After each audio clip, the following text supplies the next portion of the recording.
बिस्मिल्लाहिर्रहमानिर्रहीम। तो स्टूडेंट्स, अब हमने ऑर्डिनरी डिफरेंशियल इक्वेशंस को उनकी डेफिनेशंस और उनके सॉल्यूशंस को डिस्कस करना है। तो सबसे पहले डिफरेंशियल इक्वेशन, इसकी डेफिनेशन देखते हैं, देन कुछ फर्दर डेफिनेशंस हैं, फिर हम जो है ना वो इनके सॉल्यूशंस की तरफ मूव करेंगे। तो an equation containing the derivatives of one or more dependent variables with respect to one or more independent variables is said to be a differential equation। तो ये हमारे पास डेफिनेशन है डिफरेंशियल इक्वेशन, जिसमें dependent variables भी हमारे पास involve हों, उनके derivative, और विद रिस्पेक्ट टू हमारे पास वन और मोर देन इंडिपेंडेंट वेरिएबल्स भी हों। डिफरेंशियल इक्वेशन में उसने जो है वो डिपेंडेंट और इंडिपेंडेंट का जो है वो कॉन्सेप्ट को क्लियर किया यहाँ कि हमारे पास जो डिपेंडेंट वेरिएबल्स हैं वो एक या एक से ज़्यादा हो सकते हैं, और जो विद रिस्पेक्ट टू वन और मोर इंडिपेंडेंट वेरिएबल्स, तो इंडिपेंडेंट वेरिएबल्स भी हमारे पास एक या एक से ज़्यादा हो सकते हैं।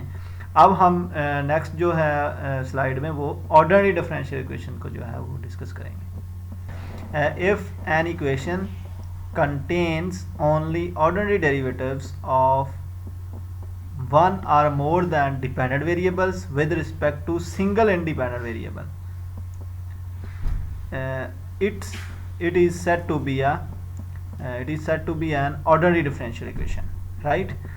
अगर हमारे पास जो डिपेंडेंट वेरिएबल है वो जो है वो हमारे पास एक या एक से ज़्यादा हो, लेकिन इंडिपेंडेंट वेरिएबल है वो हमारे पास क्या हो, ऑलवेज क्या हो, सिंगल हो, ठीक है। तो देन हमारे पास क्या होगा, ऑर्डिनरी डिफरेंशियल इक्वेशन है। इसमें अगर हम देखते हैं तो हमारे पास जो डिपेंडेंट है वो x भी है और y भी है, लेकिन इंडिपेंडेंट हमारे पास यहाँ क्या है, t है। इट मीन अगर सिंगल इंडिपेंडेंट वेरिएबल हो और डिपेंडेंट हमारे पास वन और मोर देन वन वेरिएबल्स हो, तो देन हमारे पास क्या होता है, ऑर्डिनरी डिफरेंशियल इक्वेशन होते हैं, राइट। तो स्टूडेंट, नेक्स्ट जो है हमारे पास डेफिनेशन वो ऑर्डर की है कि डिफरेंशियल इक्वेशन का ऑर्डर क्या होता है। The order of our differential equation is either ODEs or uh PDEs, ठीक है। हम जस्ट ओडी को डिस्कस कर रहे हैं, ठीक है। ODEs is the order of the highest derivatives in the equation, right. कि अगर हमारे पास कोई भी एक इक्वेशन गिवन है उसमें हाईएस्ट डेरिवेटिव कितना है, मतलब कि डेरिवेटिव्स मैक्सिमम डेरिवेटिव्स कितने हैं। जैसे ये हमारे पास है तो इसमें ऑर्डर की बात करें तो ये सेकंड ऑर्डर है, राइट, कि इसमें दो दफ़ा डेरिवेटिव जो है वो लिया गया है। लेकिन इसमें देखें इसकी पावर 3 है, ठीक है। लेकिन जो ऑर्डर है हमारे पास ये जो है फर्स्ट ऑर्डर है, राइट, कि एक दफ़ा डेरिवेटिव इसमें लिया गया है, ठीक है। तो ओवरऑल अगर इसमें देखा जाए तो ये सेकंड ऑर्डर डिफरेंशियल इक्वेशन है ये वाली, ठीक है। तो ये हमारे पास क्या होता है, ऑर्डर। अगर इसी तरह अगर हम डिग्री की बात करें, ठीक है, तो डिग्री जो होती है वो हमारे पास हाईएस्ट ऑर्डर डेरिवेटिव उसकी पावर होती है, ठीक है। इसकी पावर अब कितनी है, हमारे पास 1 है, राइट। तो ये इसकी डिग्री हमारे पास कितनी होगी, 1, और ऑर्डर हमारे पास कितना होगा जो है वो हमारे पास सेकंड 2 ऑर्डर होगा, ठीक है।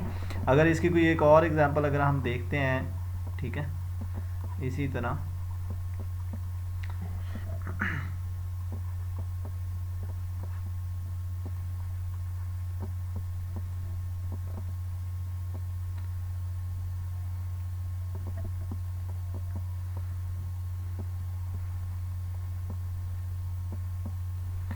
तो ये अगर हमारे पास एक एग्जांपल है तो इसमें देखें ऑर्डर कितना है, ठीक है। ये हाईएस्ट डेरिवेटिव ऑर्डर होता है, तो ऑर्डर इसमें हमारे पास कितना हो गया, 3 हो गया।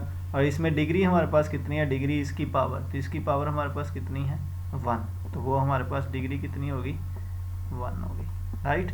तो ये था स्टूडेंट्स हमारे पास ऑर्डिनरी डिफरेंशियल इक्वेशन के ऑर्डर और इसकी डिग्री।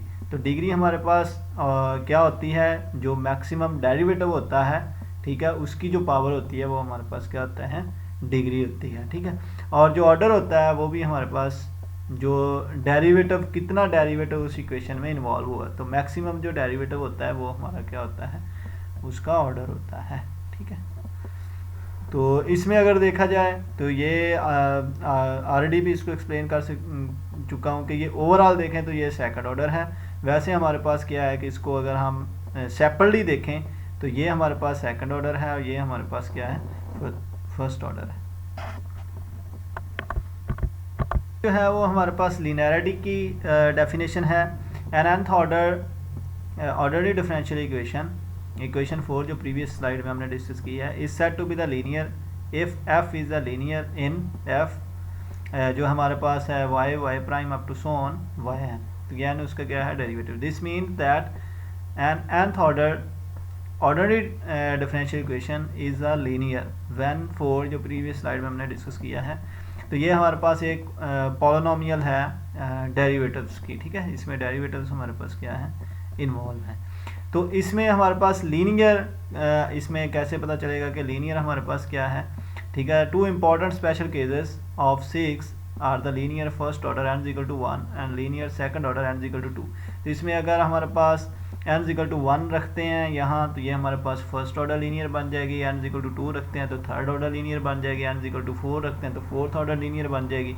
तो ये उसने 1 और 2 के लिए यहाँ उसने बनाई हुई है, ठीक है। हमें कैसे पता चलेगा कि कोई भी एक डिफरेंशियल इक्वेशन है वो हमारे पास लीनियर है या नॉन लीनियर है। तो इसके लिए ये दो जो हैं ये हमारे पास स्टार, ये आपने इसको याद रखना है। यहाँ तो उसने ऊपर तो जस्ट बनाया हुआ है, ठीक है। ये हमारे पास जनरल फॉर्म है ऑर्डरली डिफरेंशियल इक्वेशन की, ठीक है। यहाँ हमारे पास लीनियर भी बनती है, नॉन लीनियर भी बनती है, ठीक है। और यहाँ जो है हमारे पास कि ये लीनियर कैसे होगी और नॉन लीनियर कैसे होगी, ये हमने इसका जो है वो गैस करना हो तो वो यहाँ से पता चलेगा। तो फर्स्ट दो इसके पॉइंट्स हैं। फर्स्ट वन क्या है, the dependent variable y and all its derivatives y prime y double prime up to so on yn are the first degree. इनकी डिग्री क्या हो, फर्स्ट डिग्री हो। डिग्री मैंने पीछे आपको प्रीवियस स्लाइड्स में इसको एलैबोरेट किया है कि डिग्री क्या होती है। मीन डेरिवेटिव्स आपस में मल्टीप्लाई ना हो रहे हो।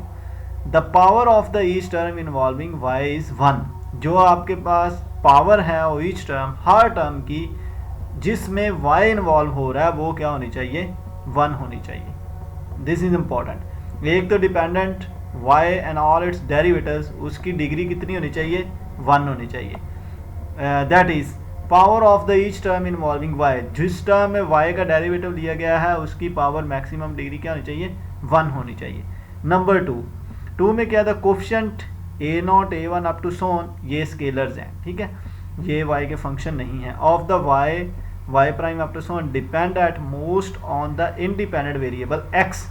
जितने भी ये होने चाहिए हमारे पास ये कांस्टेंट, ये सारे के सारे किसका होने चाहिए, x का जो है वो हमारे पास फंक्शन होने चाहिए। कोफिशिएंट a0 ऑफ y, इसके जो कोफिशिएंट हैं इनके डेरिवेटिव्स के और y के, depend at most on the independent variable x, वो हमारे पास x के फंक्शन होने चाहिए। मतलब कि y का फंक्शन और नहीं होना चाहिए। अगर y का फंक्शन कहीं भी मल्टीप्लाई हो गया तो वो हमारे पास क्या हो जाएगा, ठीक है, सिंपल, वो हमारे पास नॉन लीनियर हो जाएगा, ठीक है। फर्स्ट टर्म में आई रिपीट अगेन, फर्स्ट में हमारे पास क्या होना चाहिए कि जो डेरिवेटिव है उनकी जो डिग्री है वो हमारे पास क्या होनी चाहिए, 1। दूसरी चीज़, कोफिशिएंट्स जो है हमारे पास डेरिवेटिव्स के और वैसे y के, वो हमारे पास depend at most on the independent variable x, वो हमारे पास x के फंक्शन होने चाहिए, ठीक है, राइट। अब इसकी एग्जांपल देख लेते हैं। ये हमारे पास क्या है कि y minus x d x 4x dy that is equal to 0, ठीक है।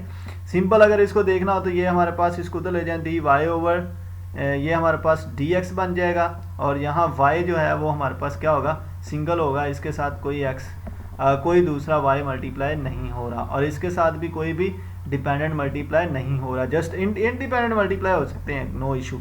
इट मीन ये हमारे पास क्या हो जाएगा, लीनियर हो जाएगा फर्स्ट ऑर्डर, ठीक है। ये फर्स्ट ऑर्डर है ना, एक दफ़ा डेरिवेटिव यहाँ अप्लाई हुआ है, तो ये फर्स्ट ऑर्डर में हमारे पास क्या होगा, लीनियर होगा। दूसरी देख लें, y double prime minus 2 y prime plus y that is equal to 0, कोई इसमें जो है वो मल्टीप्लाई डिपेंडेंट नहीं हो रहा। देखें इसकी डिग्री कितनी है, पहले वाली कंडीशन चेक करें कि इसकी डिग्री हमारे पास कितनी है, 1, और इसकी भी डिग्री कितनी है, 1, इसकी भी कितनी है, 1। दूसरा देखें, कोफिशिएंट जो है depend at the most on the independent variable x, वो x के हैं, यहाँ है ही नहीं, नो इशू, ठीक है। वो हमारे पास डिपेंड क्या कर रहे हैं, जो है वो y के फंक्शन है, y फंक्शन ऑफ x है, ठीक है। कोई यहाँ डिपेंडेंट आपस में मल्टीप्लाई नहीं हो रहा, इट मीन ये भी हमारे पास क्या है, लीनियर है।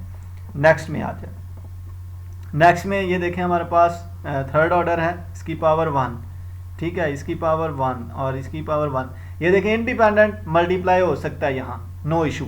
ये देखें उसने कहा हुआ है कि depend at most on the independent variable x, x multiply यहाँ हो सकता है, नो इशू। इट मीन ये भी हमारे पास क्या है, लीनियर।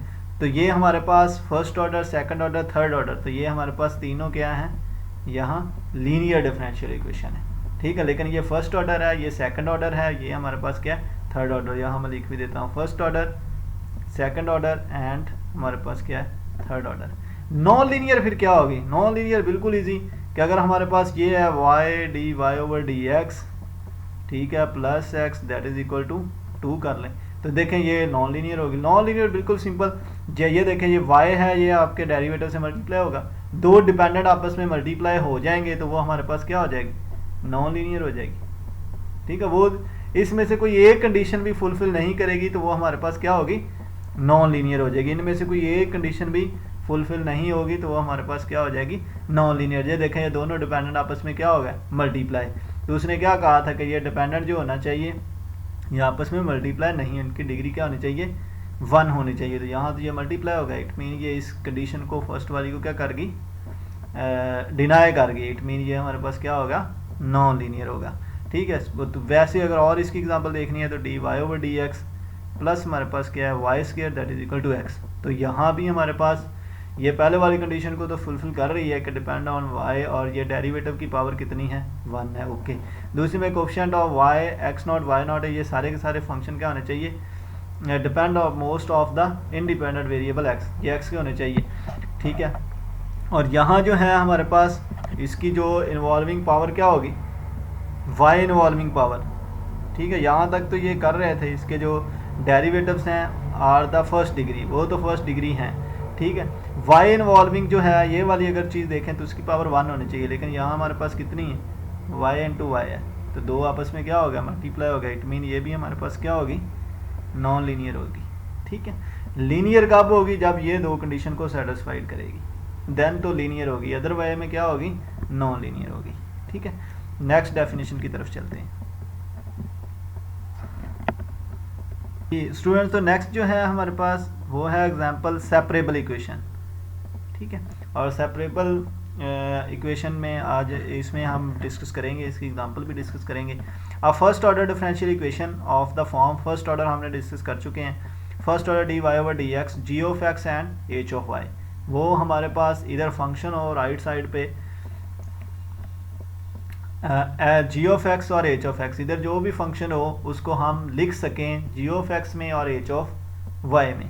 ठीक है, मतलब कि दो फंक्शन में उसको उसके प्रोडक्ट की फॉर्म में लिख सकें। जैसे हमारे पास जो है वो फैक्टराइजेशन का अमल होता है। ठीक है, तो फैक्टराइजेशन में हम क्या करते हैं कि एक इक्वेशन गिवन होती है, उसको हम दो के प्रोडक्ट में लिखते हैं। ठीक है, जब पेयर बनाते हैं, तो इसी तरह हमारे पास सेपरेबल में क्या होगा कि जो राइट साइड है वो दो फंक्शन के प्रोडक्ट में लिखी जा सके, देन वो हमारे पास सेपरेबल होगी। Is said to be the separable or have a separable variables. ठीक है, तो ये हमारे पास इसकी एग्जांपल भी आगे डिस्कस करते हैं कि हमारे पास जो राइट साइड है वो हमारे पास दो फंक्शन के फॉर्म में, उनके प्रोडक्ट की फॉर्म में लिखी जा सके, d y over d x उसके जो डिफरेंशियल इक्वेशन है। ठीक है, तो ये हमारे पास है first order differential equation of the form जो कि हमारे पास सेपरेबल है। ठीक है, सेपरेबल क्या है कि उनको हम अलग अलग लिख सकें, g of x into h of y, मतलब कि दो फंक्शन इन्वॉल्व हो रहे हों जिसमें एक्स भी इन्वॉल्व हो वाई भी इन्वॉल्व हो, उनको हम सेपरेटली लिख सकें। ठीक है, उनके प्रोडक्ट में g of x and h of y. तो स्टूडेंट्स इस स्लाइड में हम इनकी एग्जांपल देखेंगे सेपरेबल की। For example the equation this, ये हमारे पास एक डिफरेंशियल इक्वेशन है। ठीक है, और इस तरह हमारे पास ये डिफरेंशियल इक्वेशन है। ठीक है, इसमें देखेंगे किसको लिख सकते हैं और किसको नहीं लिख सकते। Are the separable and non separable, ये नॉन सेपरेबल है, ये दोनों के प्रोडक्ट में नहीं लिख सकते। ठीक है, d y by d x, इसको ऐसा कोई हमारे पास फॉर्मूला नहीं है कि इसको हम प्रोडक्ट की फॉर्म में लिखें, लेकिन ये जो है इसको ईजीली लिख सकते हैं। ये देखें y square x e raise to the power 3x plus 4y, तो इसको हम लिख सकते हैं, इसको हम अलग अलग लिख सकते हैं। ये हमारे पास 3x प्लस 4y, तो इसको हम ये चीज़ लिख सकते हैं 3x into e raise power 4y। तो बेसिस सेम है, जब ये दोनों बेसिस मल्टीप्लाई होंगी तो ये हमारे पास पावर्स उनकी क्या हो जाएंगी, ऐड हो जाएंगी। तो इट मीन हमने ये देखें ये सारे का सारा फंक्शन किसका है, वाई का, ये सारे का सारा फंक्शन किसका है, एक्स का है। इट मीन हम ये हमारा जी ऑफ एक्स हो गया, ये हमारा एच ऑफ वाई हो गया। इट मीन हम जो हमारी ओरिजिनल जो इसकी रिक्वायरमेंट थी d y over d x, इसकी डेफिनेशन थी वो थी हमारे पास g of x into h of y. तो ये वाली इक्वेशन जो है ये हमने इसको लिख लिया g of x into h of y, लेकिन ये वाली है इसको हम नहीं लिख सकते। But the second equation there is no way of expressing y plus sine x as a product of the function of x times as a function of y, मतलब कि ये जी ऑफ एक्स और h of x में नहीं लिख सकते, ठीक है। तो ये हमारे पास इट मीन ये वाली हमारे पास सेपरेबल नहीं होगी और ये वाली हमारे पास क्या होगी, सेपरेबल होगी। तो नेक्स्ट स्टूडेंट्स इनकी जो है वो हमारे पास ऑर्डिनरी डिफरेंशियल इक्वेशन की सेपरेबल की सबसे पहले एग्जांपल है। तो सेपरेबल की जो है डेफिनेशन हम चेक कर चुके हैं, उनकी जस्ट एग्जांपल भी देख चुके हैं, अब उनका सोल्यूशन चेक करते हैं। तो हमारे पास ये एक डिफरेंशियल इक्वेशन है 1 + x dy - y dx that is equal to 0। तो सोल्यूशन में हम क्या करेंगे, इसको सेपरेबल बनाने की कोशिश करेंगे, ठीक है। तो सेपरेबल में हमारे पास क्या होता है dy over dx that is equal to g of x into h of y। तो इस फॉर्म में इसको लिखेंगे, ठीक है। तो ये आसानी से लिखी जा सकती है, इसको लिखने की कोशिश भी की है कि यहाँ हमारे पास क्या हो जाए, अगर इसको यहाँ लिखने की कोशिश करें तो ये मैं यहाँ लिखूँ तो dy और ये हमारे पास क्या आ जाएगा dx आ जाएगा, ठीक है। और ये इधर हमारे पास क्या आ जाएगा y ओवर हमारे पास आ जाएगा 1 + x स्क्वायर नहीं है x है, तो ये हमारे पास क्या आ जाएगा x आ जाएगा, ठीक है। तो सिंपल ये इस फॉर्म में ये हमारे पास ये वाला फंक्शन क्या है, ये एक्चुअली फंक्शन है 1 ओवर 1 + x, ये g ऑफ x है और ये y हमारा पास क्या होगा h ऑफ y होगा, ठीक है। तो सिंपल उस फॉर्म में लिखा गया। तो इसको हमने सोल्यूशन कैसे करना है, इसको हमने y फाइंड करना होता है एक्चुअली। तो y इसका कैसे फाइंड करेंगे कि ये dy ओवर ये इधर आके डिवाइड हो जाएगा और ये dx उधर जाके मल्टीप्लाई। तो हम ये इसको इस फॉर्म में हम इजीली लिख सकते हैं, ठीक है। तो ये हमारे पास बन गया dy ओवर y, मीन ये वाला y इधर आके डिवाइड और ये वाला dx इधर ले जा सकते हैं जो कि वहाँ जाके मल्टीप्लाई, और ये इसका डिफरेंशियल होता है, ठीक है। दोनों तरफ इंटीग्रेशन अप्लाई कर दें, इंटेग्रल इसका ले लें।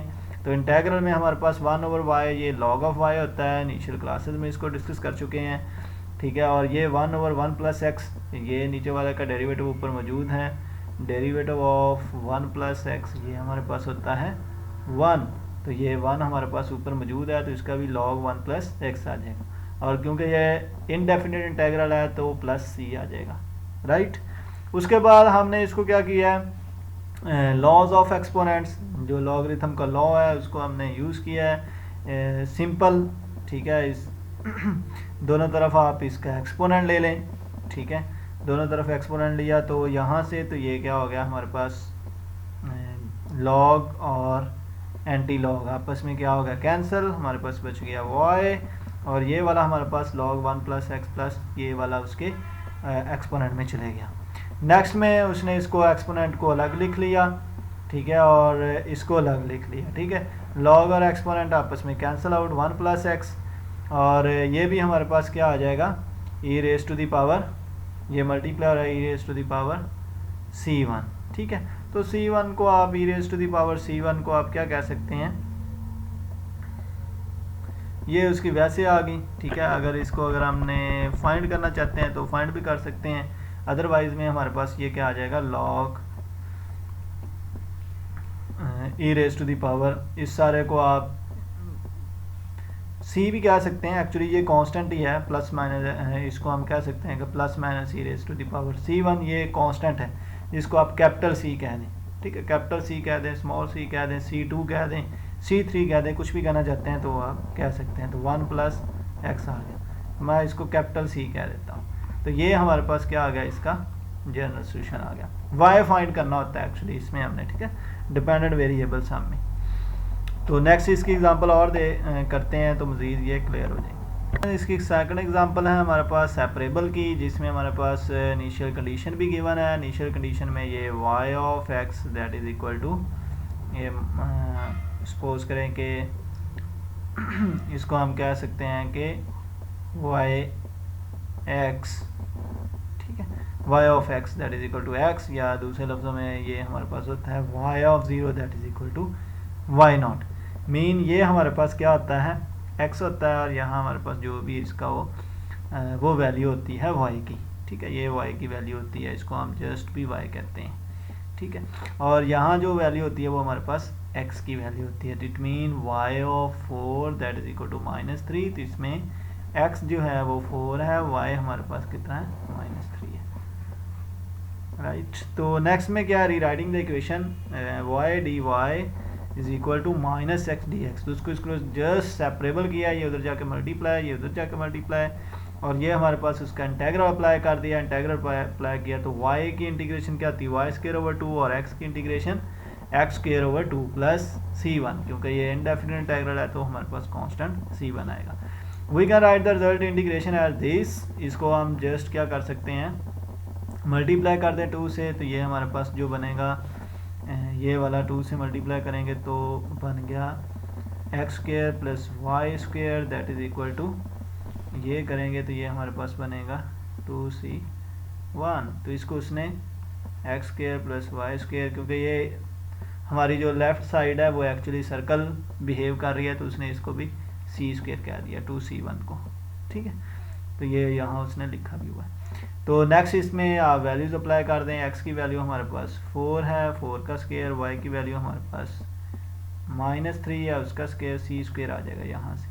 तो ये हमारे पास कितना आ गया, 16 + 9 that is equal to c², और ये आ गया 25 c², और दोनों तरफ अंडर ले लें तो c हमारे पास कितना आ गया, 5 आ गया, ठीक है, ±5।